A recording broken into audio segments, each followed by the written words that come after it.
जो 11 लौंग आपने रखी उसमें से एक लौंग वहां रख दें, आपकी एक माला हो गई। फिर इसी तरह से उस लौंग को फिर वापस ले लें। ऐसे करके 11 माला आप लौंग से नमोकार मंत्र की करें। उसके पहले स्वाध्याय कर लें, उसके पहले थोड़े बहुत पाठ कर लें जोर जोर से बोल के, थोड़े बहुत भजन पढ़ लें भगवान का, 1-1.5 घंटा आराम से धर्म कर लें, और उसके बाद में फिर आप थोड़ा रेस्ट कर लें, वो बात अलग है। रेस्ट कर लें, सोने के लिए नहीं कह रही हूँ, दिन में नहीं सोना चाहिए। दिन में सोने से दर्शनावर्णी कर्म का बहुत ज्यादा तीव्र बंध होता है।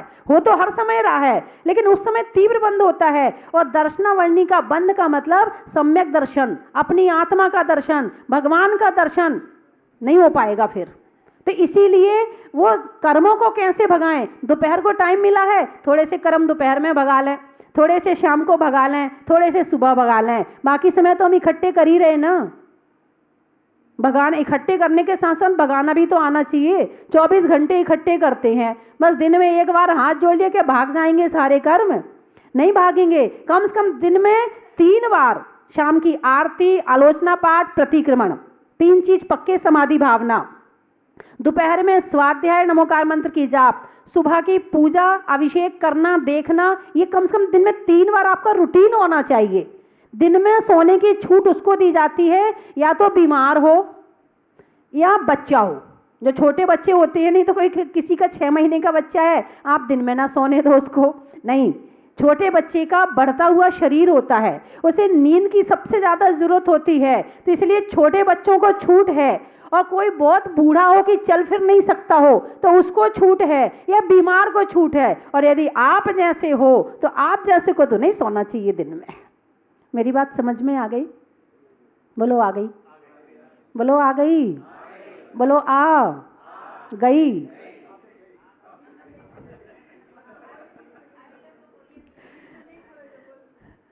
हाँ, तो दिन में पति पत्नी है, आप बैठ जाएं, स्वाध्याय करें, एक पढ़े एक सुने, आपस में चर्चा करें, एक डायरी बना लें। कुछ लोग बोलते क्या करें, शास्त्र समझ में नहीं आता। ये शास्त्र नहीं पढ़ने का एक बहाना है।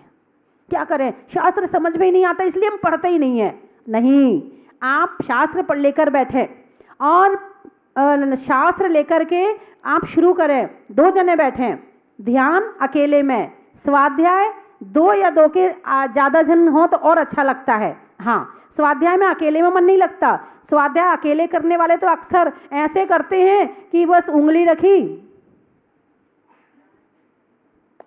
हो गया स्वाध्याय, एक नियम लिया, एक पेज पढ़ने का, एक पेज पढ़ लिया। नहीं, जब तक अंदर नहीं उतारा तब तक स्वाध्याय का क्या मतलब रहा।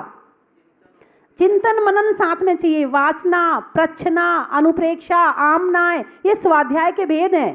प्रच्छना, पूछो आपस में क्या पढ़ा था, कल क्या पढ़ा था, आज हमने ये पढ़ा, इसका ये मतलब। प्रच्छना साथ साथ चलती रहनी चाहिए, तो स्वाध्याय अंदर चला जाता है। तो इस तरह से स्वाध्याय करो, साथ में बैठ करके पाठ करो। भक्तांबर का पाठ अकेले मत पढ़ो। एक बार आपने सुबह कर लिया, कोई बात नहीं, दोबारा फिर पढ़ लो, कोई पाप तो नहीं लग जाएगा ना। दोबारा फिर पढ़ लो। आप अपने परिवार वालों को पाठ करवाना चाहते हैं, दोबारा आप उनके साथ उनको बिठाओ और 2 लाइन आप बोलो, 2 लाइन वो बोले। हमारा जो वचन है वो भी शुद्ध हो जाएगा, मन भी शुद्ध हो जाएगा, और परिवार वालों में संस्कार भी आ जाएंगे। मैं पहले बहुत नियम देती थी कि शाम के समय 20 मिनट के लिए टीवी बंद कर दें, और टीवी बंद करके जब रात को भाई लोग वापस जाते हैं, घर आ जाते हैं, फिर सब लोग इकट्ठे होके बैठ जाएं, और सब लोग एक साथ बैठकर फिर हिंदी वाला भक्तांबर, सब एक साथ बच्चों को भी पढ़ाएं, बच्चों को भी किताब दें, और सब एक साथ बोलें। 2 लाइन महिला वर्ग, 2 लाइन पुरुष वर्ग, क्योंकि घर में 2 पार्टी होती है ना। नहीं, वो राजनीति वाली पार्टी की बात नहीं कर रही मैं एक पुरुष पार्टी, एक महिला पार्टी दोनों का मन भी लगेगा, क्योंकि इधर उधर की बातें करेंगे, फालतू लड़ाई झगड़े होने लगते हैं। फालतू बातों से कहीं ना कहीं वो लड़ने वाली बात आई जाती है। तो आपस में बैठ के भक्तांबर रात को पढ़ो, उसके बाद अपनी राजी खुशी पूछ लो, मुस्कुरा के आपस में जय जयंत कर लो, उसके बाद जाकर सो। तो फिर देखो आपको नींद कितनी अच्छी आती है, मन भी अच्छा हो गया, मन हल्का हो गया, टेंशन चिंता खत्म हो गई उतनी देर के लिए, और मन भी, जब मन अच्छा रहेगा तो नींद भी अच्छी आएगी। एक परिवार ने नियम लिया, तो उसका एक 4 साल का बच्चा था, वो वहीं खेलता रहता था। और वो लड़की और दोनों पति पत्नी वो पाठ करते थे। उस बच्चे ने खेलते खेलते 4 साल के बच्चे ने 5 श्लोक उसको याद हो गए, उसने मुझे आकर सुनाए। आप ये मत समझो कि बच्चा छोटा है, नहीं, छोटा नहीं है, वो सब समझ रहा है, सब सुन रहा है, आपकी बात को ध्यान से सुन रहा है। आप स्वाध्याय करोगे, वो सुन रहा है, जोर से बोल के करो स्वाध्याय, वो सुनेगा। वो खेल रहा है ना, खेलने दो। थोड़ी देर बाद वो बच्चा आकर बैठने लगा, साथ साथ बोलने लगा, उसे भक्तांबर याद हो गया, फिर 8 श्लोक याद हो गए, फिर 12 श्लोक याद हो गए। तो इस तरह से आप यदि घर में धर्म करते हैं तो आपके परिवार के ऊपर बहुत ज्यादा प्रभाव पड़ता है, संस्कार आते हैं बच्चों में। बच्चे हमेशा के लिए सीखते हैं आपसे कुछ, और आप घर में कुछ नहीं करोगे, सारे दिन टीवी देखोगे, तो बच्चे कहेंगे क्या करें, मम्मी तो सारे दिन टीवी देखती है, मैं कुछ पूछता हूं तो डांटती है मुझे। अक्सर यही होता है, बच्चे जब कोई प्रश्न मम्मी से करते हैं कि भगवान ऐसे क्यों बैठे हैं, भगवान बोल क्यों नहीं रहे हैं, अब मम्मी को खुद ही नहीं पता, तो बच्चे को डांट, ए चुप रह, फालतू प्रश्न करता, बहुत बोलता है तू, ज्यादा मत पूछा कर। ये लो, उसकी जिज्ञासाएं आपको समाधान करनी चाहिए थी, और आपने डांट के उसकी जिज्ञासाओं को खत्म कर दिया। अब वो क्या संस्कार लेगा धर्म के, आगे सोचेगा कि मेरी मम्मी को नहीं पता हो तब क्या पूछूं इनसे, उसकी जिज्ञासाएं खत्म हो जाती हैं। जिसकी जड़ खोखली होगी तो पौधा क्या हरा होगा, और खोट जब सोने में होगी तो कंगन क्या खरा होगा। जब माँ बाप ही धर्मात्मा नहीं होंगे तो बच्चों के ऊपर क्या संस्कार डालेंगे, और बच्चों में संस्कार नहीं होंगे तो बच्चे क्या करेंगे। ऐसे ऐसे बच्चे हैं मेरी नॉलेज में, मेरे पास आ चुके हैं कि विदेश में रहकर पढ़ाई करी, विदेश में रहकर वहाँ आलू नहीं खाते थे, रात को नहीं खाते थे, और अपने हाथ से भोजन बना के करते थे। ऐसे ऐसे बच्चे मेरी नॉलेज में हैं। ये किसके संस्कार हैं? ये माता पिता के संस्कार हैं। ऐसे ऐसे बच्चे हैं जो 10 लाख में हॉस्टल में कैसा भी हो लेकिन रात में नहीं खाते हैं और आलू नहीं खाते हैं। ये किसने संस्कार दिए? ये मम्मी पापा के संस्कार हैं। बचपन से संस्कार नहीं डालोगे, बड़े होकर डालना मुश्किल हो जाएगा। अभी मत समझो कि ये छोटा है।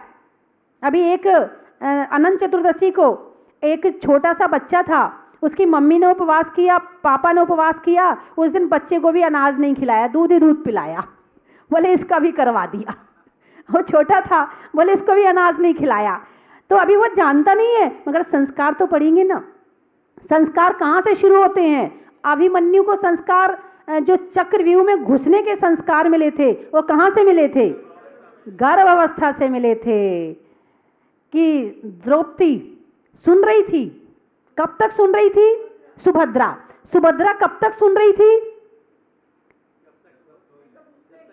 चक्रव्यूह को अंदर घुसने की कला जब तक वो सुना रहा था अर्जुन, है ना, तब तक सुभद्रा सुन रही थी। और जब अर्जुन निकलने की कला बता रहा था, उस समय सुभद्रा की नींद लग गई थी, इसीलिए वो बच्चा भी नहीं सुन पाया। तो इस तरह से गर्भ में उसे जब चक्रव्यूह में घुसने के संस्कार मिल सकते हैं, तो हम अपने बच्चों पर भक्तांबर के, कल्याण मंदिर के, पूजा के, पाठ के, भक्ति के, त्याग के संस्कार क्यों नहीं दे सकते हैं? क्योंकि मोह माया के संस्कार तो अनादिकाल के हैं। मोह माया क्रोध ये संस्कार देने नहीं पड़ते हैं। कोई स्कूल कॉलेज नहीं है क्रोध करने के लिए कि ऐसे क्रोध करना चाहिए, ऐसे क्रोध करना चाहिए, कोई कहीं नहीं सिखाया जाता, फिर भी कर लेते हैं। तो अपने बच्चों को संस्कार देना बहुत जरूरी है, क्योंकि संसारी प्राणी को संसार में घुसने की कला तो आती है, मगर संसार से निकलने की कला नहीं आती है। निकलने की कला में नींद लग जाती है, घुसने के लिए हर चीज एक्सपर्ट। संसार ये कैसे चले, इस कार्य में होशियार हैं, पर धर्म करने हे प्रभु हम ना हुए तैयार हैं। क्या कह रहे हैं? संसार के काम में कोई आपसे ना पूछे तो आप क्या कहते हो? भाई साहब हमसे पूछते, हम आपको ऐसी दुकान में ले जाते, ऐसे बढ़िया बढ़िया सामान खरीदवाते, कितने होशियार हो। और अभी आप शास्त्र की बात चल रही हो तो हम तो अज्ञानी हैं, है क्या कहते हो? हम तो अज्ञानी हैं। बच्चे को MBA करा दिया, बड़ी मोटी मोटी किताबें पढ़वा दी, खुद ने भी पढ़ी होंगी मोटी मोटी किताबें, लेकिन मोटे मोटे शास्त्र नहीं पढ़े जाते हैं। मोटी मोटी किताबें धन के लिए तो पढ़ी जा सकती हैं, आत्मा के लिए नहीं पढ़ी जा सकती हैं। तो अपनी आत्मा की तरफ से जागृत होएं। हम सब तरफ से जागृत हैं, मगर अपनी आत्मा के प्रति सो रहे हैं। हमारा कहाँ पर क्या होना चाहिए हमें सब पता है। किसी की शादी में गए तो उसको अंगूठी मिली है, उसको अंगूठी मिली, उसको मिली, मुझे भी मिलनी चाहिए, और नहीं मिली तो फिर देखो कितनी बुराई होती है। वो अंगूठी ना साथ आई थी ना साथ जाएगी, मगर उस अंगूठी के प्रति इतने भाव खराब होते हैं, इतने भाव खराब होते हैं कि कितने सारे कर्मों का बंद हो जाता है। अरे स्वाध्याय करो, क्या लेकर आए थे और क्या लेकर जाना, सब छोड़ के जाना है। शादी में किसी का सम्मान हो गया, किसी का नहीं हो पाया, उसके लिए कितने भाव खराब हो जाते हैं। तो कम से कम स्वाध्याय से इन सब बातों की शक्ति मिलती है। घर में कोई बात हो, सीता है, सीता ने कितने कष्ट सहन किए बताइए, हैं? जैसे ही शादी हुई और कष्ट प्रारंभ हो गए, शादी होते ही कष्ट प्रारंभ हो गए थे। उसके आके फिर 14 वर्ष के लिए वनवास चली गई, वनवास से लौटी, कुछ दिन रही, फिर जंगल चली गई। फिर जंगल के बाद वहाँ कोई राजा आया, बहन बनाकर ले गया, फिर उसके यहाँ रही, दोनों लव कुश का वहाँ पालन पोषण किया। फिर किसी तरह से राम के यहाँ फिर वापस आई, तो राम ने नहीं दिया था, फिर तो सीता ने त्याग किया था। राम ने तो बहुत कहा था, अग्नि परीक्षा के बाद राम ने बहुत कहा था कि घर चलो, लेकिन सीता बोली बहुत दुनिया देख ली, बहुत दुनिया देख ली, इस संसार में कोई किसी का नहीं है। और फिर राम के कहने के बाद भी सीता ने जाके पृथ्वीमती माता जी से दीक्षा ग्रहण कर ली थी, घर वापस नहीं गई थी। बहुत दुनिया देख ली, बोले अब कुछ नहीं चाहिए मुझे इस संसार से, क्या क्या दिया इस संसार ने मुझे, मैंने सब कुछ सहन किया, अब मैं नहीं सहन करूंगी। और अब आगे कुछ हो गया, मैंने अपने जीवन में बोले 3 गलती करी, मैंने अपने जीवन में 3 गलती करी। पहली गलती करी कि शादी करी, मुझे शादी नहीं करनी चाहिए थी, पहले दीक्षा लेनी चाहिए थी। तो पहली गलती करी कि मैंने शादी करी, शादी हो गई। दूसरी गलती ये हो गई कि जब वनवास से लौटी थी तब दीक्षा ले लेती, तब भी मैंने दीक्षा नहीं ली। अब तीसरी गलती कि मैं यहाँ पर आ गई, अब आ गई हूँ तो चौथी गलती अब नहीं करूँगी, अब तो मैं जंगल ही जाऊंगी, अब मुझे महलों में नहीं रहना है। और इतनी तपस्या करी, इतनी तपस्या करी कि 16वें स्वर्ग में प्रतीन्द्र बनी है सीता, 16वें स्वर्ग में प्रतीन्द्र बनी है सीता। और लव कुश को ऐसे संस्कार दिए, ऐसे संस्कार दिए कि उन्होंने भी धर्म का मार्ग अपना लिया। राम भी मोक्ष चले गए, पूत जने तो ऐसा जन के दाता के सूर, और नहीं तो रही हो बांझड़ी मति गवावे नूर। ऐसी संतान को जन्म दो कि जो धर्म की परंपरा को आगे बढ़ाए, तुम्हारा नाम रोशन करे। और ऐसी संतान नहीं होने वाली है तो जन्म देने की जरूरत नहीं है, ऐसे ही ठीक है। जो हमें दुखी करे, सबको दुखी करे, इससे तो अच्छा संतान ना हो, दुखी होने की कोई जरूरत नहीं है। तो बंधुओं, संसार में संस्कार बहुत लंबे समय तक हमारे साथ जाते हैं। आदिनाथ भगवान को आहार देने की जो विधि पता चली थी, कहाँ से पता चली थी? संस्कार से। कहाँ से पता चली थी? 10 भाव पहले के संस्कार वहां जागृत हुए थे कि 10 भाव पहले मैंने आहार दिए थे।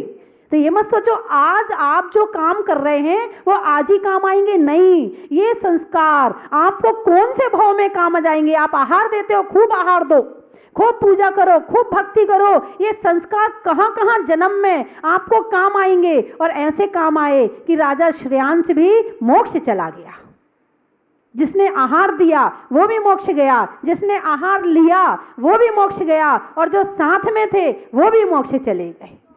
तो धर्म करना, ये मत सोचो कि आप धर्म कर रहे हो तो फालतू है, नहीं, भाव सहित करो और इसका परिणाम अच्छा निकलेगा।